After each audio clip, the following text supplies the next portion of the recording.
তেই হবে। আর একটা কথা, আমি সত্যি এখনো অবধি বুঝে উঠতে পারি না 1995-96 সালে হয়তো এরকম হতো, বাবা মারা রাজি হতো না, কিন্তু এই যুগে এসে 2025-এ এসেও আজকালকার বাবা মারা তার ছেলে মেয়েদের ভালোবাসা বুঝতে পারে না। সত্যি কি বুঝতে পারে না, নাকি বুঝতে চায় না? হ্যাঁ, আমি জানি এটা ওরা ভুল কাজ করছে, বাবা মায়ের ইচ্ছের বিরুদ্ধে গিয়ে ওরা বিয়ে করছে। এটাও জানি যে ওরা এই কাজটা করতো না যদি কিনা ওদের বাবা মা রাজি হয়ে যেত। আচ্ছা তোমরাই বলো, ভালোবাসার মানুষটাকে নিজের করে চাওয়াটা এটা কি ওদের অপরাধ? ওরা দুজনেই তো অ্যাডাল্ট, নিশ্চয়ই এটা জানে যে ওরা কার সাথে ভালো থাকবে, কার সাথে ভালো থাকবে না। হ্যাঁ আমি জানি বাবা মা জন্ম দিয়েছে, বাবা মা ভালোবাসে, বাবা মা ছেলে মেয়েদের সব সময় ভালোটাই চায়, তারা যা করবে ছেলে মেয়েদের ভালোর জন্যই করবে।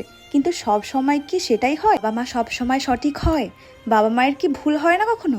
হ্যাঁ হয়, বাবা মায়েরও ভুল হয়, ওরাও ভুল করে।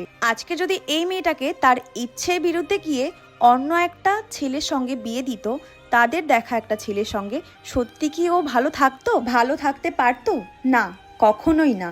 হয়তো ওর বাবা মায়ের দেখা ছেলের সঙ্গে ও বিয়ে করে নিত, সারাটা জীবন সংসারও করতো, কিন্তু ভালো তো অন্য কাউকে বাসতো। যার সঙ্গে বিয়ে দিত তাকে তো ভালোবাসতে পারতো না। কি হতো? চারটে জীবন নষ্ট হতো। আর সেটা দেখে কি ওনাদের কষ্ট হতো না? হ্যাঁ অবশ্যই হতো। যখন দেখতো তাদের ছেলে মেয়েরা ভালো নেই, তখন তাদেরও কষ্ট হতো। আজকে হয়তো বাবা মারা একটু কষ্ট পাবে, কিন্তু যখন দেখবে তাদের ছেলে মেয়েরা ভালো আছে, তখন ঠিক ওদেরকে মেনে নেবে। আর হ্যাঁ, আজকে যদি আমি কিছু ভুল বলে থাকি বা ভুল করে থাকি, তাহলে আমাকে ক্ষমা করে দিও, তোমাদের বোন, দিদি, মেয়ে, যেটা ভেবেই হোক না কেন। আর এই যে ভুলটা আমি করেছি, এটা যেন আমি আবারও করতে পারি, শুধু দুটো ভালোবাসার মানুষকে এক করার জন্য। আর আমরা বন্ধুরা হয়েছি কেন, বন্ধুরা আছি কেন?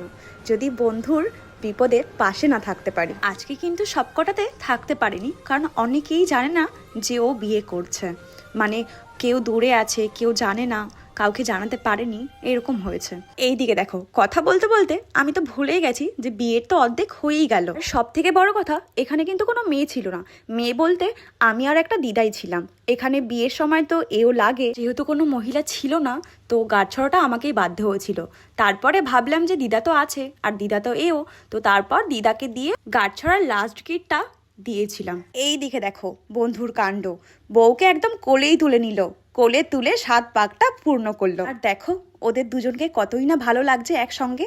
আর সত্যি ওরা দুজনকে অনেকটাই ভালোবাসে। তোরা দুজন এরম ভাবেই থাকিস সারাটা জীবন। এই দিকে আমাদের ক্যামেরাম্যান দেখো কতগুলো, একদম ওদেরকে ঘিরে রয়েছে।